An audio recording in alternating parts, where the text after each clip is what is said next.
Channel. In this video we're going to discuss the most important events that took place during the previous 12 hours. We have a lots of very interesting updates, so let's start. The relations between the Russian Federation, its allies and the Western countries are getting worse and worse. We got report that Belarus is about to receive their first Oreshnik system. Oreshnik is already on its way. Lukashenko, the president of the Republic of Belarus, responded to the question of whether Belarus is being given weapons. Furthermore, according to information we have, this system is about to arrive on the territory of the Republic of Belarus because, for example, during the previous 24 hours, the Polish embassy in Minsk, in the capital of the Republic of Belarus, called on its citizens to leave Belarus immediately. Diplomats also recommend that Poles refrain from all travel to the Republic due to the escalation situation and ongoing military action in the region. So, this is very important if the Russian Federation will deploy their Oreshnik system on the territory of Belarus. I would like to remind you that currently Russia has just one test site. We are talking about Kapustin Yar test site, which is located somewhere here. And if we calculate the distance between this test site and, let's say, the western border with Ukraine, so the border with Poland, the distance is more than 1,600 kilometers. And for example, if we calculate the distance between the test site or launching site on the territory of the Republic of Belarus and the border with Poland, the distance in this case is less than 300 kilometers, which means that this Oreshnik missile will fly 5 times faster with the purpose to enter the territory of NATO countries. So obviously this is a very huge step towards escalation between the Western countries, NATO countries, and Russia and its allies. And we see that this escalation is happening right before the parliament elections that are going to take place in Moldova during the upcoming weekends. Today we got report that thousands of Moldovan citizens report receiving military summons from the commissariat in Chisinau. The sudden mobilization alerts are sparking widespread concerns across the country, with questions mounting over Moldova's security situation and potential escalation in the region. So I would like to remind you that this upcoming weekend there are going to be very heavy political clashes between pro-Russians and pro-Westerns on the territory of Moldova. Most likely Russia will try to do everything they can with the purpose to get the power on the territory of Moldova in their hands and to force the Western countries to fall back from the state. And we understand that the Western countries will never allow this. I would like to remind you that Zelensky also adopted the law that allows him to use his forces on the territory of other countries and different states. So we'll see what is going to be next, but obviously we are facing another round of escalation between the Western countries and Russia and its allies. Now let's discuss the situation in Ukraine, and first let's talk about Ukrainian attacks. According to information we have, during the previous 24 hours, the Ukrainians destroyed another oil refinery which is located in the southern part of Russia. In this video we can see how some person from this region was filming the consequences of Ukraine attack, most likely with drones. As a result of attack, another oil refinery was heavily damaged.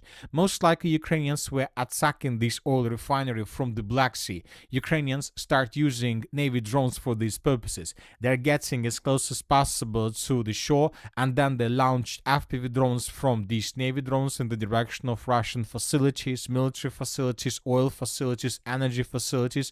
And as you can see, these tactics brings very interesting results. So this is the situation. Another oil refinery was damaged. And as you know, currently Russia suffers huge problems with oil, with gasoline, with fuel. Lots of refineries were damaged by Ukrainians in the past during the previous several months. According to information we have, the prices for gasoline are rising in the Russian Federation, and telling the truth, this can lead to unpredictable consequences. And today another interesting and very strange episode took place in the Pskov region. A truck collided with a freight train at a crossing in the Smolensk region. The accident occurred this morning between the Rudnya and Galinsky stations, the truck driver crossed the crossings in front of the moving train. The locomotive and 18 gasoline cars derailed, causing a fire. The locomotive crew, the engineer and the assistant engineer were injured and in the hospital. Train service has been suspended. So as you can see, Russia currently has huge problems with oil, with gas, with gasoline, and we see that very interesting and strange episodes continue happening all over the entire territory of the Russian Federation. If you ask my opinion, I believe that this attack was planned probably by Ukrainian special forces or something like this. Anyway, let's wait and see what is going to be next, but obviously this is not a very good thing for the Russian economy. Now let's discuss the situation on the ground, and first let's talk about the Zaporozhye region. A very interesting piece of news is coming from this area. I would like to remind you that since the beginning of September, Russia attacked the city of Zaporozhye with FABs, with bombs, with aviation. If you remember, we discussed this situation during the previous several videos. The Russians were bombing the city of Zaporozhye with FABs, so not just with missiles and not just with drones, but with aviation bombs. And obviously using the aviation bombs brings Russians significant results when talking about destructions of Ukrainian facilities, military objects, and so on. And this situation forced the Ukrainians to bring their air defense systems very close to the city of Zaporozhye. And today, pro-Ukrainian resources reported that the Russian Su-34 that was bombing the city of Zaporozhye since the beginning of September was brought down by Ukrainian air defense. And if you remember, just yesterday we talked that Ukrainians were forced to bring their air defense system very close to the city of Zaporozhye, and most likely by this attack on Russian Su-34, the Ukrainians revealed position of their air defense system, and we projected that most likely as soon as they reveal their position, they would be destroyed very fast. And today, pro-Russian resources published this video. Here we can see the air defense system, the Patriot air defense system to the southwest of the city of Dnipro. The Russians discovered this position, and then the Russians attacked this area with an Iskander missile. As you can see, as a result of this attack with the cluster rounds, the Patriot system and the radar to the system were completely destroyed. So obviously, Ukrainians lost a very expensive air defense system. The Russians lost just probably 50 or 60 million dollars, but obviously this is much less in comparison with the radar, with a radar and a Patriot system and the launching system itself. Now let's discuss the situation on the ground, and first let's talk about the Zaporozhye and Dnipro directions. If you remember, since the beginning of July, the Russians launched their major offensive operation from the settlement of Velika Novoselka in the western direction with the purpose to move in the western area, in the eastern Zaporozhye area, with the purpose to capture the Uspenovka fortified area, Poltavka fortified area, the Gulyai-Polye and Pokrovsky fortified areas. So to move using these roads of attacks, and we expected that the Russians were about to begin clashes for several fortified areas with the purpose to move further to capture Gulyai-Polye and Orekhov, so to continue their major Zaporozhye offensive operation. But during the previous 24 hours, we got very interesting updates from pro-Ukrainian resources, and they're saying that the Russian army has launched an offensive operation towards the Dnipropetrovsk region along almost the entire front line in this direction, reports a Ukrainian serviceman. The Russian armed forces have deployed a significant number of reserves not only to the Dobropolsky but also to the Pokrov sector. As a result, the enemy, means the Russians, several days ago launched an active offensive towards the Dnipropetrovsk region along almost the entire line of contact in this direction. So the pro-Ukrainian resources are trying to tell us that the Russians are not planning to move further in the Zaporozhye region. The Russians managed to get everything they need. The Russians improved their positions to the west, and now the Russians are going to change their direction, change their offensive direction sharply in the northern direction. So according to this resource, now the Russians are going to attack the Dnipro region using broad front line attack, and with the purpose to establish establish complete control over the first defense layer, over the settlements of Novopavlovka, Ivanovka, Gavrilovka, and Mala-Mikhailovka. So once again, summarizing everything, the pro-Ukraine resources are trying to tell us that the next thing that the Russians are trying to do is to take under complete control this territory.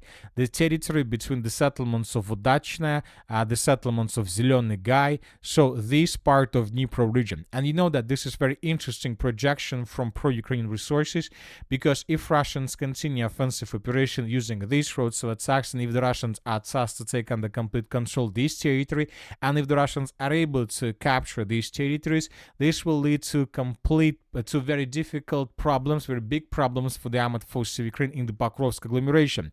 Because using this foothold, the Russians will be able to continue offensive operation further in the northern direction with the purpose to outflank the city of Pokrovsk using much wider offensive roads. So this will allow the Russians to encircle and to finish the battle of Pokrovsk without reducing the city itself to ruins. So we will follow the situation. We are waiting for additional updates from this area.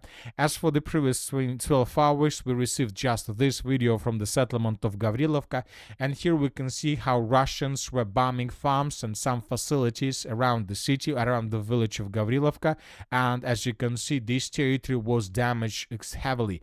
It seems that this is something like an artillery preparation before beginning of another major offensive operation. So summarizing everything, we believe that in coming days and hours we will start receiving lots of updates from this area. The Russians most likely are tasked to move to the north with the purpose to take this pocket, and this will allow the Russians to answer an operational space. Now let's move further and let's discuss the situation in the Pokrovsk-Konstantinovka line. During the previous 24 hours, nothing special was recorded, just lots of attacks, lots of FAB strikes in the Shakhovo pocket. The Russians were bombing positions of the armed forces of Ukraine in this area. We believe that the Ukrainians introduced additional forces in this area, additional reinforcements and reserves, with the purpose to cut, the area of breakthrough completely, to cut and to encircle Russians. But the Russians introduced additional forces from their side, and now Ukrainians suffer huge losses. Now Ukrainians need either to begin offensive operation or to fall back towards more reliable and safe positions. As for the city of Konstantinovka, the Russians continue their offensive operation in the southeastern part. I would like to remind you that just yesterday the Minister of Defense of the Russian Federation revealed the map according to which the Russians already established control over the southeastern part. But as for the beginning of the 26th of September, we still haven't received anything that can confirm Russian control over the territory. The Russians continue offensive operation, but we believe that in coming days the Russians will answer the southeastern part of the city of Konstantinovka, and then we're gonna see completely different story. And that's it for the short video. Military Summary channel reminds you to condemn any violence in the world. Thank you for watching. Subscribe to my channel, put your likes, join my Patreon, and have a good day.